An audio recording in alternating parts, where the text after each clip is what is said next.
I'm a feminist. What does it mean when Crvena says you're a feminist left organization? What does that, we get these questions quite a lot. What does it mean for you, And then you are thinking like I'm explaining the basic things, but for many people this is unclear, in their head still today. We have some education for my mother or a grandmother who told me, you just shut up and must just walk who your grandfather, papa and other men's told you. The men's have oppression and women's they don't think. You have some lines and after that you just stop that.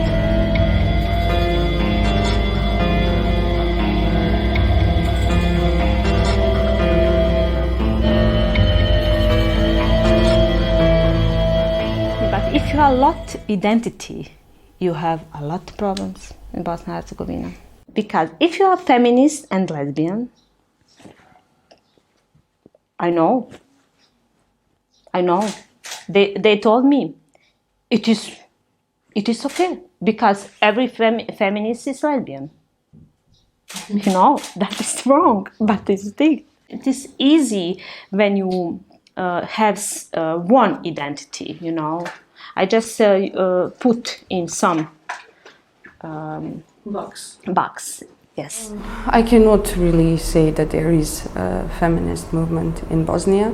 I can talk about different feminist groups that do exist in this country, individuals, but also organizations and various groups of people who work on the feminist principles, but we cannot really talk about the feminist movement in Bosnia. It is especially sad to think about how strong women movement was in, for example, former Yugoslavia, and think how today there is no such thing as a movement like that could bring a lot of women together to organize and work on issues that we encounter every single day, whether is it at home, in our families, or in streets, or at our workplace, etc. We look at this historical part of our history, we can say that it was the most emancipatory part of our history. If we are looking at the situation when it comes to women's rights during the war or in Bosnia 25 years after the war, then we can say that we see the slow but very certain degradation of women's rights that has been happening since the 19th. When war stopped in Bosnia and Herzegovina, we never talk about women's and war in Bosnia and Herzegovina and after war, because we doesn't have some books about that. We doesn't have. We have, but not not a lot, because war. When you talk about war, you can talk about men's, but not about women's. And for me it is very important. When I volunteer in Foundation Sure, my first seminar trainings is about peace building in Bosnia and Herzegovina. I start on some initiative. The initiative names Peace with Women's Face. Peace with Women's Face. This is very important, and after that we can talk about women's in the post-conflict Bosnia and Herzegovina, about peace building, about women's in the dealing with the past and something that. For me it is important that women from Regia, from Belgrade, from Croatia, from Albania, they have a women's court in Sarajevo. It is important that we can talk and that we have some own narratives. Well, when it comes to Crvena, what we have done in order not to forget and to remember what, you know, a great history this country has when it comes to anti-fascism. We have actually our colleague, first of all, Andrea Duganjic, has been working many years the research about the Anti-Fascistic Front of Women that was founded in Bosnia and Herzegovina in the 40s. And what we decided to do was to create an online archive where we have put all the documents and all the materials that we have found all around Bosnia and Herzegovina, but also all around the region as well, to preserve the memory of this woman, to give the opportunity for the future generations, but researchers and all sorts of people who are interested, historians who are interested in these topics, to have, you know, the materials and something to work on. And we have some feminism camps, and we put women from other regions and talk about different things. It is very interesting because the women from rural region the first time heard about feminism, about LGBT activism, about hate speech, about feminism in the direction of feminism or something like that.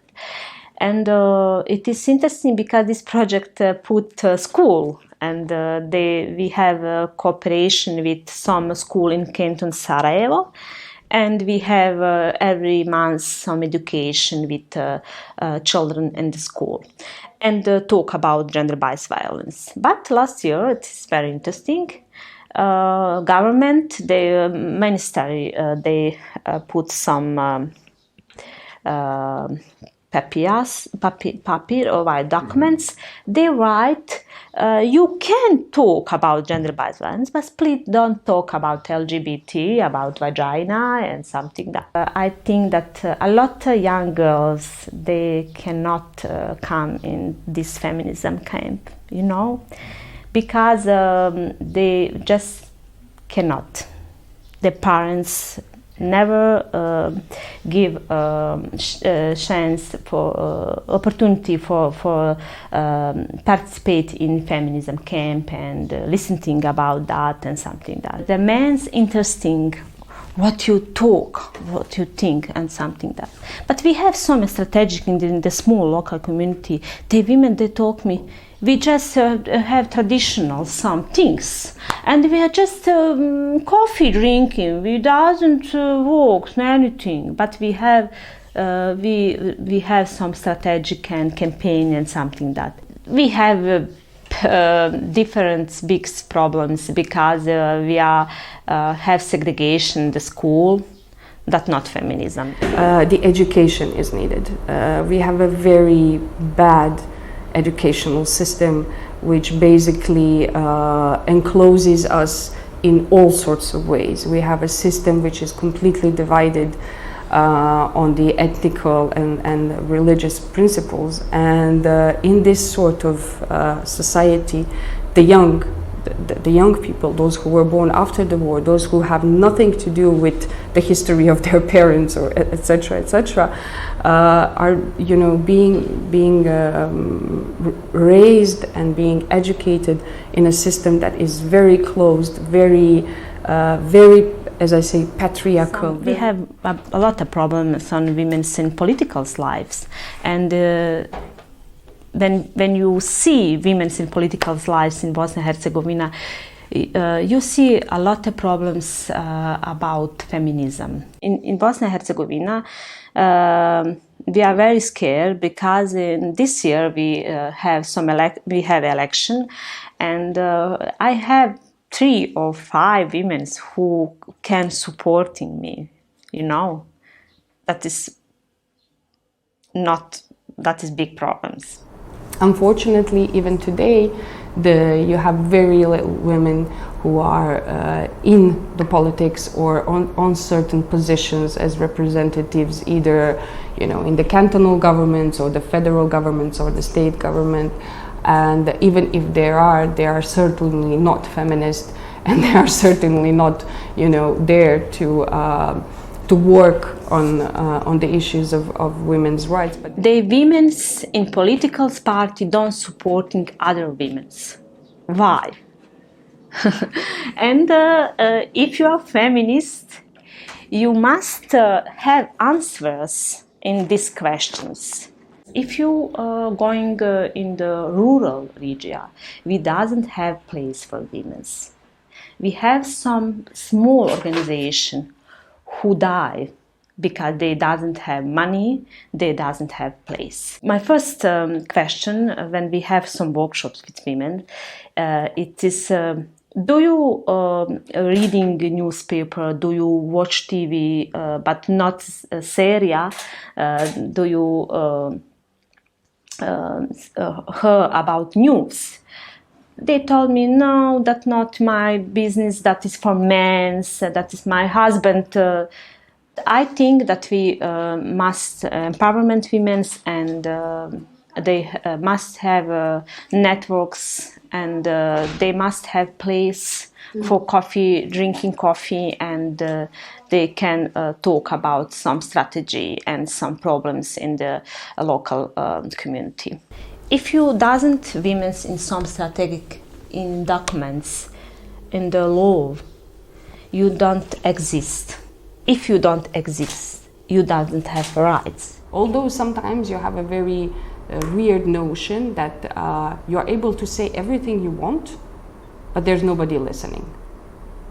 This is also one very specific moment in Bosnia, that you can write about anything, that you can write about big corruption, you can write about, all sorts of scandals that are happening on every single level, of our society. The problem is that it stays 2 days in the media, and the third day everybody forgets about it, and let's move on.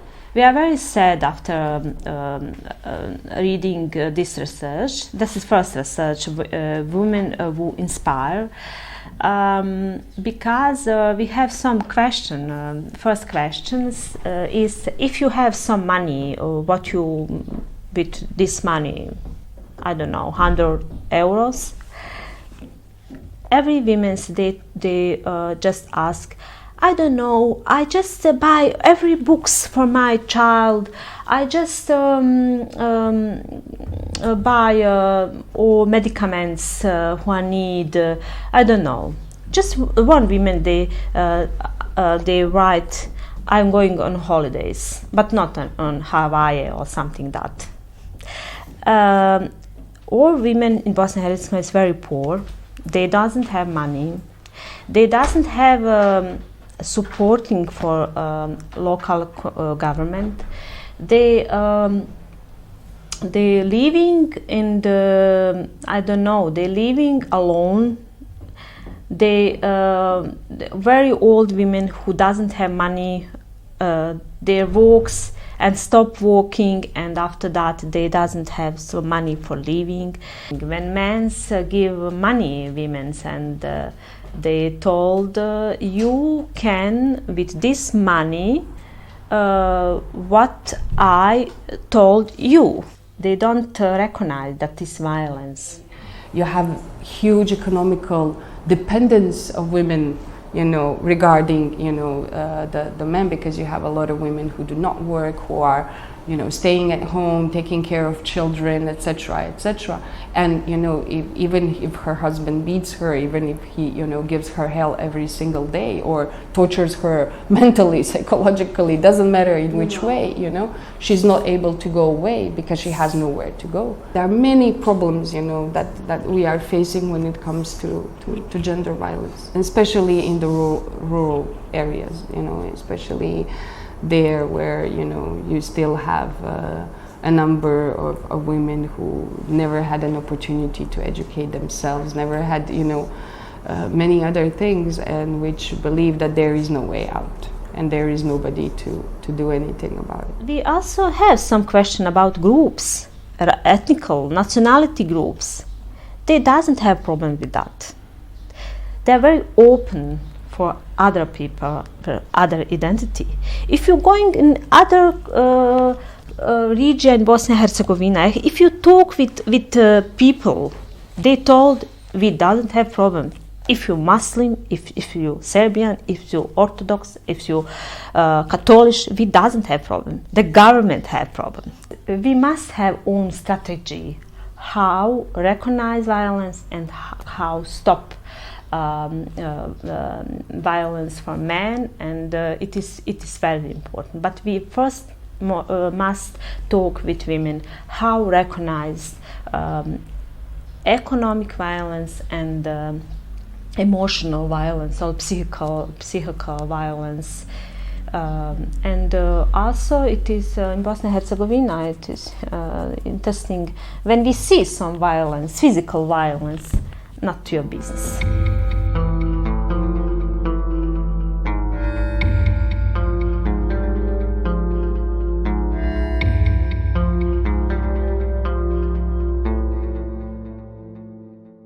Unfortunately, every day we are facing with violence. Sarajevo Open Center, the organization where I'm working, we are documenting cases of violence and discrimination. And as we are working with LGBTI people, we do have a lot of information when it comes to everyday life. So the main problem now is violence and problems in families, because a lot of parents don't understand their children and they trying to convince them that being LGBTI is a sickness or bad. They don't give them money. It's really affect economical situation of the LGBTI people. And the problem is that we are living in country where economical situation is it's really bad. The unemployment is huge. So a lot of LGBTI people, even in my ages, in 30s, live with parents. So if you have those kind of situations, then you have to hide your personal life. We do have threats. It's usually on the online sphere.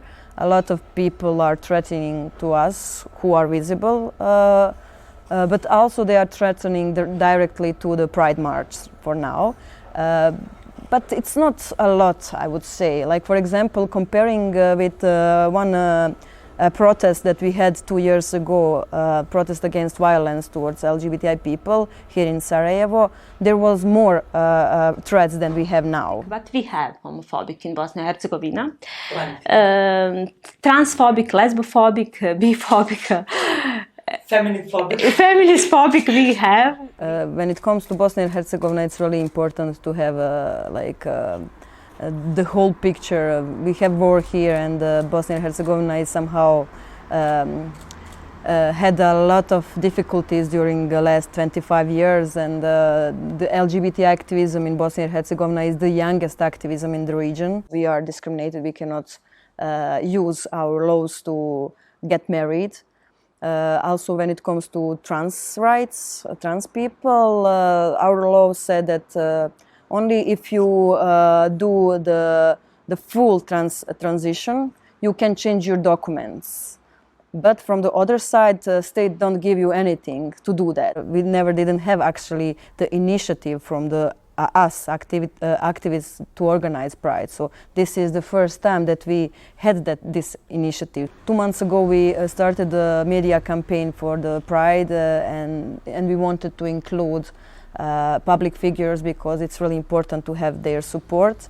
And we have more than 50 actually public figures from Bosnia that supported with video messages. The Pride will happen, and the people will go out in the streets.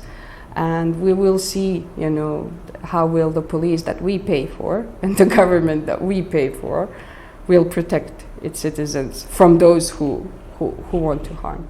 Maybe even we will be surprised how many of us will be there. So at the end, it doesn't matter are they LGBTI people or straight people or anyone. It's really important that we unite and fight together, not just for LGBTI people, for everyone who is discriminated or everyone who is facing with violence in this society. But this is, reconquering the public space, and you need to do that continuously, What we have here also is, a big historical revisionism. Everything, the history is being turned away. Suddenly the partisans are the bad guys, and those who were collaborating with the Nazis are the good guys, and it comes in various ways. It comes in ways of the big glorification, like building monuments, destroying partisan monuments, doing all sorts of things. But it also comes in moments like naming schools, like what happened in Sarajevo. One school was named by a guy who was a collaborator of the Nazis during the World War II. And Sarajevo is a city who is praising itself for the fight against the Nazis during the World War II. So somehow we are trying to learn from the past, from the history, and the history showed that pride marches all over the world had a lot of power to bring visibility of problems and needs that LGBTI community have everywhere. So we want to use Pride March to raise awareness about problems that we are facing. So it's really important to be on the street, to be visible, and it's really important to see us, like with faces, with names. I feel more free than a lot of LGBTI people in Bosnia because I don't have that fear that someone will tell to anyone that I am gay, because everyone knows. But still, I mean, it's terrible that you cannot go on the street. Once I was with my ex-girlfriend and we were walking here in the center, holding hands, and some guy came and started to speak something with us, really terrible, and he spit on us. So somehow you have to be aware that every time when you want to be free, it could be violent for you. If you are a feminist, you must be an anti-fascist. I cannot imagine someone calling themselves a feminist and saying that they are not anti-fascist. It just doesn't work with each other.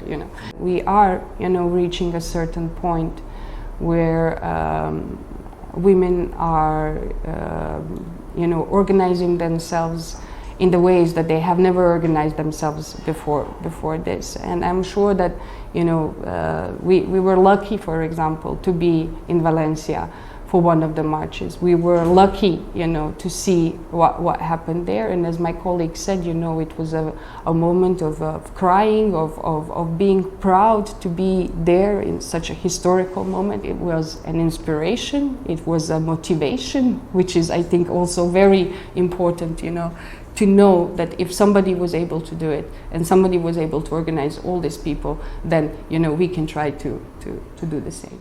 It is important that we must have first steps. First step is education about feminism, because in Bosnia and Herzegovina it's very patriarchy. When you talk about feminism, for me it's very important when I am going on some meetings on government, when I want to talk on government, I